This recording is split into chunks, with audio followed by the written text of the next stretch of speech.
Welcome back. We are up to Lucky Lecture 13, and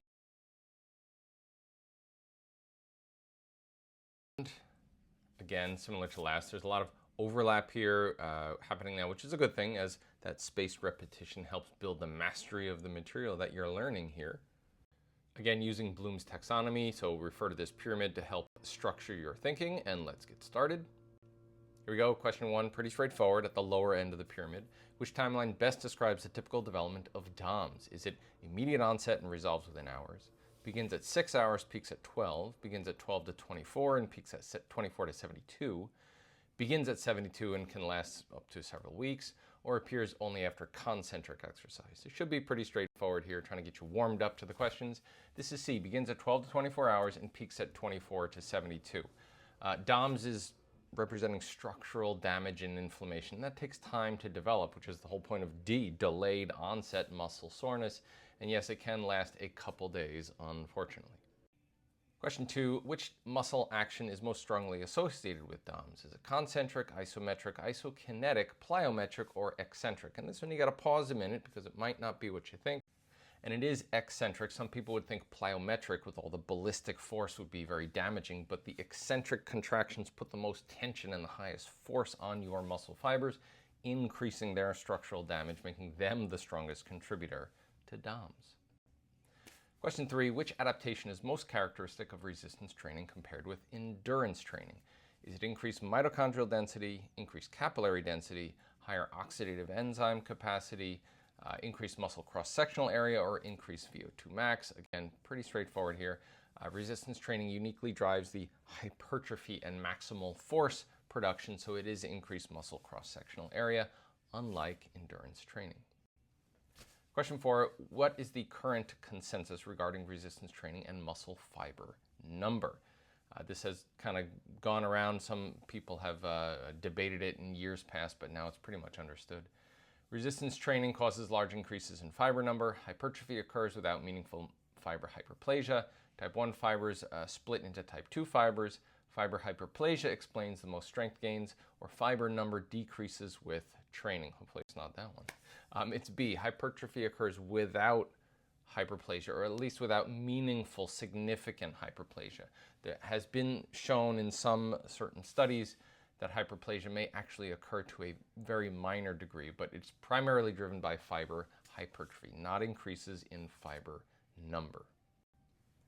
Question five, which strategy is most effective for minimizing DOMS over time?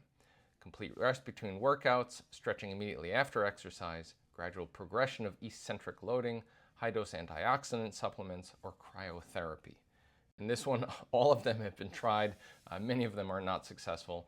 You just have to slowly ramp up and gradually expose your body to eccentric exercise. That's the repeated bout effect at play here, which makes muscles more resistant to future damage. Question six, which training system best improves both muscular strength and aerobic fitness? Isometric, isotonic, isokinetic, plyometric, or circuit training? And this is the very rarely used, or doesn't get a lot of attention, circuit training, which de-emphasizes the brief, heavy local overload associated with traditional resistance training, and instead promotes that whole body conditioning, which really allows, to a certain extent, simultaneous improvements in both muscular strength and aerobic fitness. If you go all the way up to elite level, then you can get interference in terms of concurrent training, but for the most part, for the average folks like myself, circuit training can improve both. Question seven, damage to the sarcoplasmic reticulum during intense exercise results in what? Increased cytosolic calcium, reduced extracellular calcium, increased calcium storage in the sarcoplasmic reticulum, decreased intracellular calcium, or complete inhibition of contraction. So you gotta think about this one, but hopefully it's straightforward. The sarcoplasmic reticulum damage allows calcium to remain elevated in the cytosol itself, which contributes to, unfortunately, some prolonged contraction, some enzyme activation, and eventually some soreness. So not fun when that happens. Question eight, why is the interference effect of concurrent training described as asymmetrical? Is it that endurance adaptations are impaired more than strength? Is it both adaptations are equally impaired? Is it that strength and hypertrophy are affected more than endurance? Is it only neural adaptations are affected? Or is it that interference occurs only in trained individuals? This one's interesting, could be a little tricky. We covered a little bit in lecture. This is basically that the strength side, unfortunately, is more affected than the endurance. Typically, endurance signaling tends to dominate in the interference effect, while the hypertrophy signaling is much more easily suppressed, creating that asymmetric effect. Unfortunately, you can't have your cake and eat it too sometimes, when you're an elite athlete at least. Question 9, which features of concurrent training most strongly contribute to interference?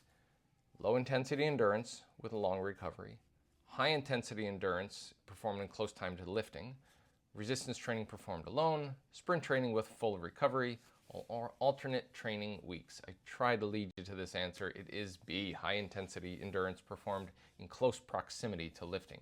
So basically, if you have a very close temporal proximity and high intensity, you're really going to maximize that AMPK to mTOR signaling conflict, which is going to increase your interference risk.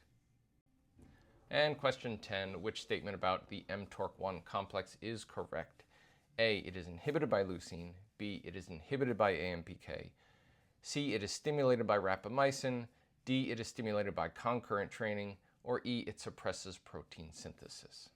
Answer here is B. So AMPK activation during endurance exercise inhibits mTORC1, which really explains your reduced hypertrophy during, well, unfortunately, poorly structured concurrent training that I've often done because I just got to get in the workout, and I'm really not doing myself a favor by trying to force in 2 workouts in the same day in close proximity to each other.